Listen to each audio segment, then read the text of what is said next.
खबर शामिल कंदासीं। काज़ी मुंदमा ज़ुल्फ़कार अली कबूल जे रिपोर्ट मुताबिक़ हैदराबाद वासिण नौजवान नारी ॻोठ दरिया ख़ान जतोई लॻ काज़ी अहमद वासी सां पसंदि जो परिणो करे छॾियो। तहलके प्रेस क्लब काज़ी अहमद ते प्रेमी जोड़ो पहुची तहफ़्फ़ुज़ ॾियण जी घुर कई।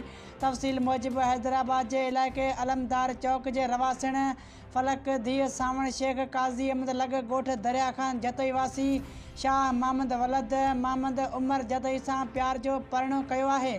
प्रेमी जोड़ो तहलके प्रेस क्लब काज़ी अहमद ते पहुतो, जिते फलक मीडिया आॾो ॻाल्हाईंदे चयो त मूं शाह महमद जतोई सां पसंदि जी शादी कई आहे। मूंखे न कंहिं वरगलायो आहे न कंहिं अगवा कयो आहे। मां पंहिंजे राज़ ख़ुशी सां शाह महमद जतोई सां पसंदि जो परिणो कयो आहे।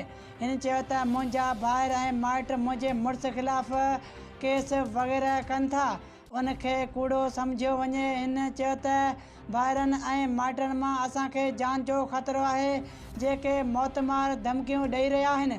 जॾहिं त शाह महमद जतोई ॻाल्हाईंदे चयो त फलक ऐं मूं नवाबशाह जे कोर्ट में पसंदि जी शादी कयो आहे, जंहिं ते फलक जा माइट असां ॿिन्ही जे जान जा दुश्मन थी पिया आहिनि, जन मां जान जो ख़तरो आहे। हिननि वज़ीर आला सिंध ऐं IG सिंध खां मुतालबो कयो आहे ऐं वस वारनि खां त असांखे तहफ़्फ़ुज़ फ़राहम कयो वञे।